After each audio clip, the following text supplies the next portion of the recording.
മനക്കിലെ പഠിപ്പര കടന്നാ പിന്നെ പാടവും പുഴയും മലയൊക്കെ തന്നെയാ.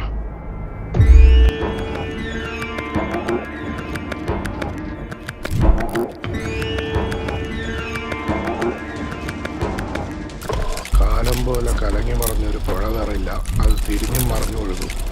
കുടിക്കാൻ കുറച്ച് വെള്ളം തരോ? വളരെ കാലത്തിന് ശേഷം ഒരു അതിഥി എത്തുന്ന മഹത്തായ ദിവസം. എന്റെ മനക്കിലേക്ക് സ്വാഗതം.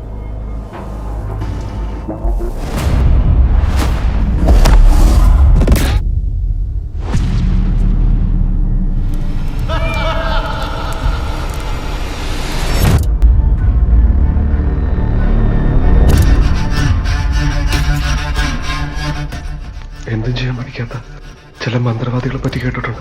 അങ്ങനെ വല്ലവരാണോ? കൊടുമൻ പോറ്റി ആരാണെന്ന് അറിയണമെങ്കിൽ ഈ മനയുടെ ചരിത്രം അറിയണം.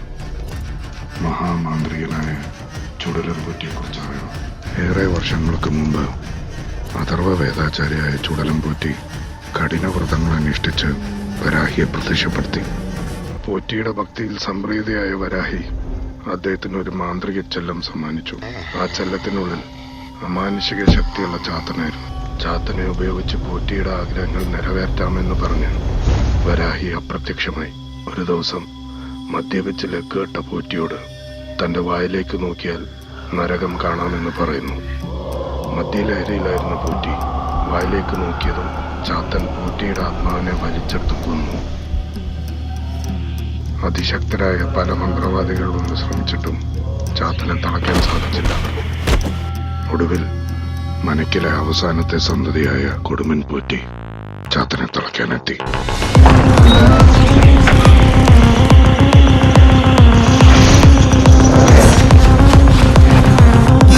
ശരിയാ, അപ്പുറത്തെ ചാത്തനെ ഞാൻ കണ്ടിട്ടുണ്ട്.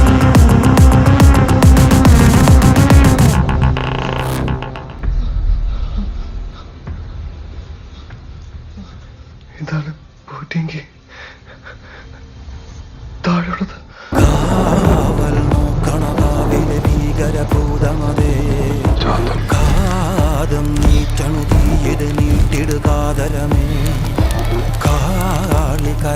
ഇനി ഞാനാ നിന്റെ തമ്പ്രാൻ.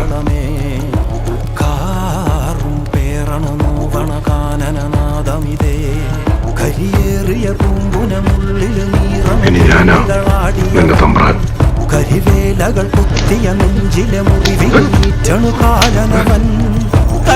ചെതലനി അവന്റെ പരുന്നു കൂട്ടോ, ഈ സിറ്റി ഭരിക്കും. ഈ കൂട്ടത്തിൽ ചെതലനിയെ തീർക്കാൻ ധൈര്യമുള്ള പറ. കൊട്ടമതു പിന്നെ ചെതലിന്റെ സ്ഥാനത്ത് അവൻ ഭരിക്കും ഈ സിറ്റി.